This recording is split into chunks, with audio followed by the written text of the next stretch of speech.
एक छोटे से शहर के किनारे एक सुंदर हवेली थी, जिसकी खिड़कियों पर फूलों वाले पर्दे लहराते रहते थे।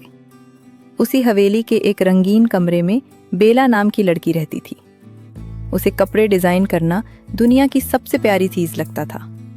उसकी मेज पर हमेशा रंग बिरंगे कपड़ों के टुकड़े, चमकते धागे और एक सफेद सिलाई मशीन रखी रहती थी। बेला घंटों अपनी ड्राइंग बुक में राजकुमारियों के गाउन बनाती रहती। वो मानती थी कि कपड़े सिर्फ पहनने की चीज नहीं, बल्कि किसी के मन की खुशी भी होते हैं। एक रात जब चांदनी खिड़की से अंदर आ रही थी, बेला एक खास गुलाबी गाउन का डिजाइन बना रही थी। जैसे ही उसने आखिरी रेखा खींची, उसकी पेंसिल से हल्की सुनहरी रोशनी निकली। कमरे में मीठी सी घंटियों की आवाज गूंजी और उसके सामने एक नन्ही परी प्रकट हुई। मैं लूमिना हूं, परी ने मुस्कुराकर कहा। तुम्हारे हुनर में सच्चा जादू है। एक जादुई राज्य की राजकुमारी उदास है। अगर तुम उसकी मदद कर सको तो पूरा राज्य फिर से रंगों से भर जाएगा। अगले ही पल चारों ओर चमक फैली और बेला खुद को एक विशाल लेकिन फीके महल में खड़ी पाई। वहां की राजकुमारी एलिना बेहद उदास थी। एक दुष्ट जादूगरनी ने उसके मन में ये भर दिया था कि वो सुंदर नहीं है।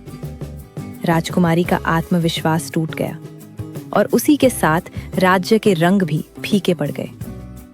बेला ने प्यार से कहा, सुंदरता बाहर नहीं, अंदर होती है। मैं तुम्हारे लिए एक खास पोशाक बनाऊंगी जो तुम्हें तुम्हारी असली चमक याद दिलाएगी। उसे महल में एक कमरा दिया गया।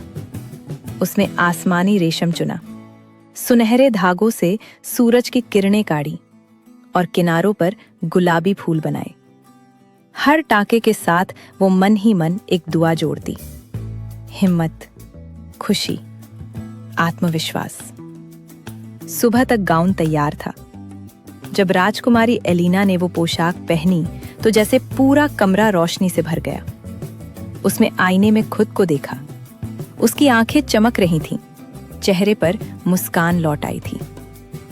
उसी पल दुष्ट जादूगरनी प्रकट हुई, पर राजकुमारी के आत्मविश्वास के सामने उसकी शक्ति टिक न सकी। वो धुएं में बदलकर गायब हो गई। महल फिर से रंगीन हो उठा। फूल खिल गए, आसमान नीला हो गया। राजा और रानी ने बेला को धन्यवाद दिया।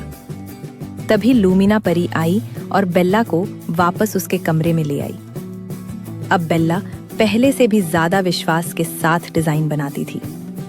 उसे समझ आ गया था, असली जादू धागों में नहीं, बल्कि दिल की सच्चाई और मेहनत में होता है। और जब भी वो नया डिजाइन बनाती, पन्नों पर हल्की सी सुनहरी चमक जरूर दिखाई देती।